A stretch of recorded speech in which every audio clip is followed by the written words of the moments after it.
注意看，小女孩只是摸了摸狗头，结果一旁的哥哥被当场吓尿，只能眼睁睁地看着妹妹被疯狂撕咬。当父亲发现时，狗子已经叼着小女孩冲出门外，男人彻底慌了，抄起猎枪就追了出去。经过一番搜寻后，居然发现狗子躺在地上，女儿的尸体却消失不见。为了泄愤，男人还是将狗子一起爆头。下一秒，奇迹发生了，小女孩竟安然无恙地出现在家中。母亲喜极而泣，一把将女儿拥入怀中，结果听到本年度最暖心的一句话。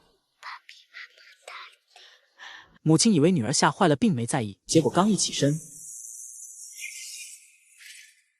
可当男人醒来后，却看到恐怖的一幕：刚刚被撞死女儿竟在院子里活蹦乱跳。这一刻，男人终于明白，真正的女儿已经归西，现在的她已经变成恶魔的载体。这就是2023美国最新恐怖片《当邪恶潜伏时，震撼来袭》，以克苏鲁风格将血腥虐杀演绎得淋漓尽致，绝对是重口恐怖爱好者的最爱。友情提示：本片全程高能，赶紧艾特上好友一起抱团观看。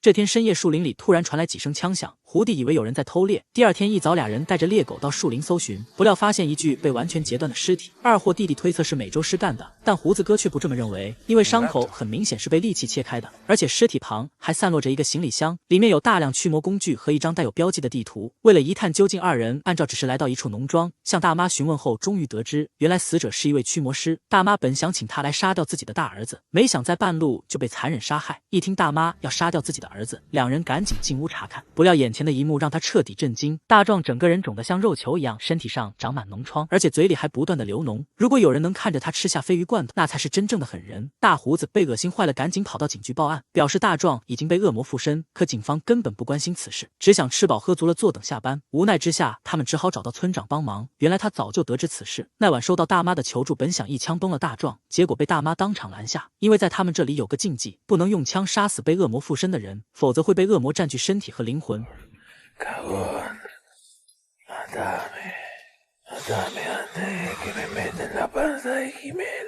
面对恶魔的嘲讽，村长并没上当。为了将浮肿彻底铲除，村长提议把大壮扔出这片土地。三人用床单包裹着大壮抬出房间，费了好大力气，终于将他搬上卡车，然后一脚油门向村外驶去。不料刚躲到半路，差点发生意外。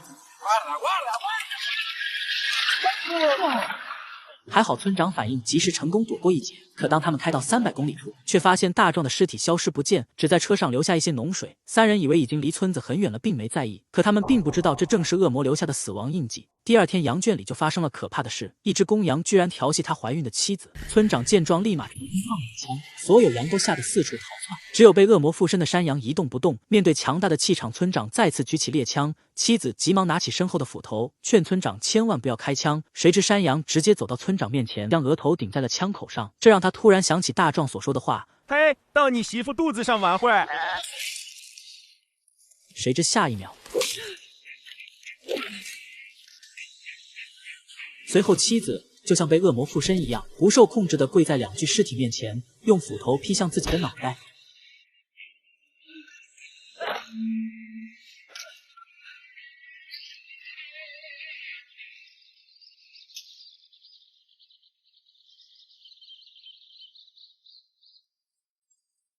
与此同时，大胡子这边也开始发生怪事，墙壁上莫名多出一只羊角的标志。就在他一脸惊慌时，门外突然传来急促的敲门声，原来是大妈家的小孩前来报信。得知村长一家遇害的是胡子哥，彻底慌了。为了逃避恶魔的袭击，第二天一早跑到前妻翠花家，决定带儿子远走高飞。冲进房间后，胡子哥直接脱光衣服，摆脱任何与恶魔接触过的东西。这一操作把翠花彻底惊呆。胡子哥来不及解释，赶紧把衣服拿出去烧掉，然后向翠花解释事情的缘由。可跟女人讲道理，就好像是对牛弹琴，无论他怎么解说，翠花根本听不进去。就在这时，狗狗的眼神突然充满杀气，看来恶魔还是盯上了这家人。注意看，小女孩只是摸了摸狗头，下一秒突然被咬断脖子。男孩被吓坏了，傻傻的愣在原地，眼睁睁的看着妹妹被当场撕烂。随后发生电影开始的一幕，小女孩经历2次死亡后成了恶魔的载体。大胡子预感不妙，赶紧带2个儿子开车离开，随后找到母亲和弟弟一起去新的城市。在上车，奶奶向孙子讲述关于邪灵附身的故事，它就像病毒一样在人间传播，企图利用人们的躯体重返人间。在与恶魔长期的对抗中，人类总结出7条规则，其中的每一条都是血的教训。由于很多人都没见过真正的恶魔，所以在他们的认知里，这只是一个传说，就在几人交谈时，突然接到翠花的电话。大胡子知道这又是恶魔的把戏，一把抢过手机，当场摔了个稀碎，责怪自己不该把恶魔带到翠花家里。为了拯救儿子，他们找到一位女驱魔师。梅姨看到天生患有自闭症的小帅，热情地接待了他们。可到了晚上，小帅无论如何都不肯下车，无奈之下，大胡子只好陪他在车里过夜。到了深夜，所有人都已经入睡，只有小帅一直睁着眼睛，而且呼吸越来越急促，似乎有个黑影向他慢慢靠近。下一秒，一只血手印突然出现。紧接着，翠花出现在房间，把小儿子抱在怀里。老太太不知道翠花早变成肉酱，主动和儿媳妇问候，直到看见那张血肉模糊的脸时，老太太被当场吓尿。胡子哥听到惨叫，急忙冲到楼上，眼睁睁地看着他抱着儿子一跃而下。奇怪的是，当他跑到楼下时，却看不到任何尸体。情急之下，胡子哥急忙冲进树林寻找。这时梅姨也跑了过来，一眼看出小帅已经被恶魔附身。幸运的是，他天生患有自闭症，由于恶魔无法理解他的思维，被暂时困在了体内，只有解开谜团才能完成附身。而且他们现在面对的只是恶魔的灵魂，想要将其铲除，必须找到浮种，将他还未诞生的实体彻底扼杀。浮种也就是电影开始的大壮。随后他们兵分两路，梅姨和胡子哥去找尸体，胡弟独自去树林寻找孩子。没走多远，他就发现了翠花，想起老祖宗留下的7条警告，他赶紧关掉远光灯，向他缓缓靠近。结果发现翠花已经将儿子啃食殆尽，胡弟瞬间血脉飙升，一脚油门将翠花对进大树，不料还是中了恶魔的圈套。与此同时，胡子哥和梅姨来到一所学校，在栅栏上发现裹着大壮的毛毯，意味着他很可能就躲在附近。注意看，漆黑的教室里竟然坐满学生，恐怖的是所有人一动不动，全部紧闭双眼。梅姨赶紧上前询问，小女孩害怕极了，拼命摇头，不断用石灰粉涂抹嘴巴。紧接着发现小女孩的腿已经严重腐烂，整个教室弥漫出一股尸臭味。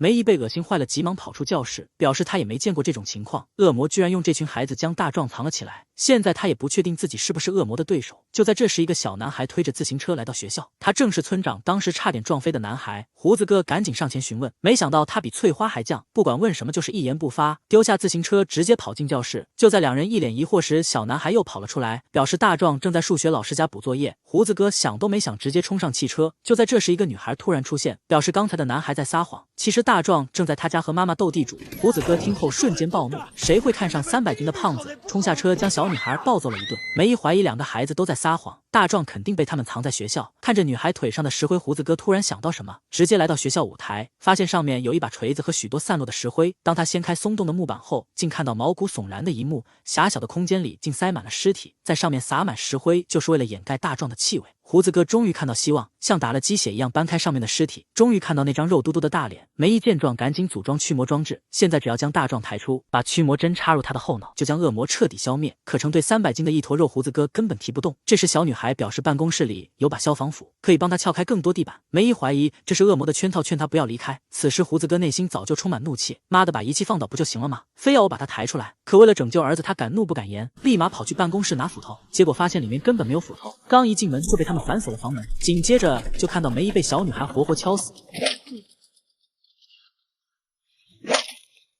当他冲出房间后，梅姨已经被他们拖走。就在胡子哥一脸绝望时，大壮活了过来。这一刻，他内心的小宇宙彻底爆发，捡起地上的零件，把大壮敲成了肉泥。就当胡子哥以为一切结束时，一个浑身是血的小孩从地板下钻了出来。他就是邪灵重返人间的真身，走到胡子哥面前，在他额头上留下几道血手印，暗示着他将成为下一个补体。随后带着那些傀儡走出房间，开始在人间游荡，寻找那些脆弱的灵魂。电影最后，大胡子回到住所，发现妈妈离奇失踪，只有弟弟和大儿子在院子等候。胡子哥也没多想，进屋后给儿子拿了盒冰淇淋，转身跑到浴室冲洗身上的污秽。奇怪的是，额头上的印记却怎么洗也洗不掉。另一边，胡弟发现桌子上的手枪消失不见，而且子弹也少了一颗。这时他终于想起在仓库的卷毛。来到仓库后，卷毛告诉他一个惊天秘密，原来树林里的驱魔师就是他杀死的，而且在恶魔的蛊惑下吃掉了半截身子。当他们将大壮带走，恶魔再次出现，蛊惑他吃掉自己的母亲。镜头一转，胡子哥走出浴室后，发现大儿子居然将整个勺子吞下，他赶紧上前帮忙，没想到居然从里面抠出一团毛发。紧接着一条项链从嘴里滑落，这下胡子哥彻底慌了，因为那正是他母亲的项链。